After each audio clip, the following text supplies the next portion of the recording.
ছেলে ধরা সন্দেহে এক মহিলা এবং তার সঙ্গীকে গণধোলাইয়ের ঘটনায় বারাসাতে উত্তেজনা। রাজভবনের সামনে অবস্থানে বসতে চেয়ে আদালতের দ্বারস্থ শুভেন্দু অধিকারী। ব্লু লাইনের শেষ মেট্রোর সময় বদলাচ্ছে কলকাতা মেট্রো রেল। জেলেই থাকতে হবে আপ সুপ্রিমো কেজরিওয়ালকে। অসমে ভয়াবহ বন্যা, মৃত 30।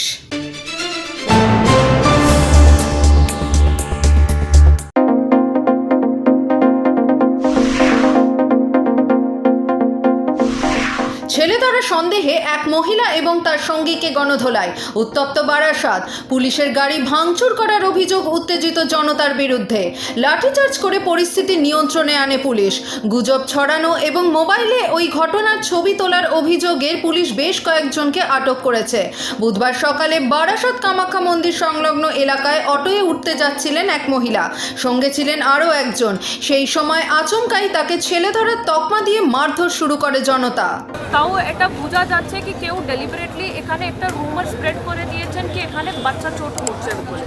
তো তার জন্য এরা কনফিউশনের মধ্যে কেউ এমনি পাবলিককে যার উপরে এরা সন্দেহ পাচ্ছেন ওদেরকে ধরে ধরে মারছে।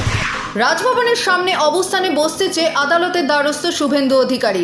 ওখানেই কেন অবস্থানে বসতে হবে? শাসক দল বসেছিল বলে প্রশ্ন বিচারপতি অমৃতা সিনহার।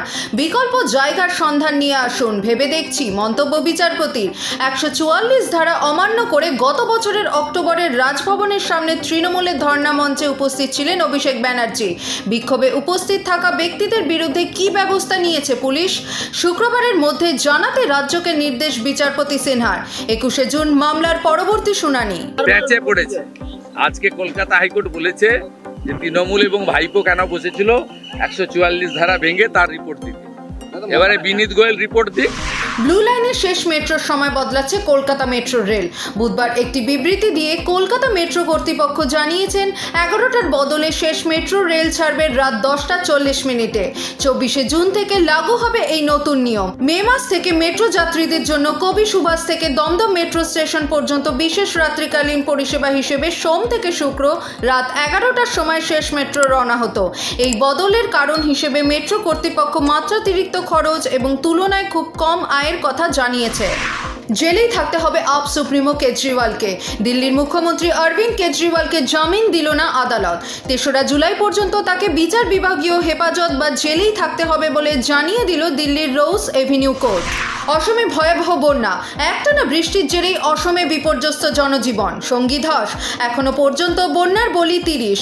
বাড়ি ঘর, গবাদি পশু, চাষের জমি সব জলের তলায় চলে গিয়েছে। বন্যায় ক্ষতিগ্রস্ত অন্তত 1.61 লাখ মানুষজন। ধস নেমেছে করিমগঞ্জ জেলার বদরপুর এবং গইনাচড়া গ্রামে।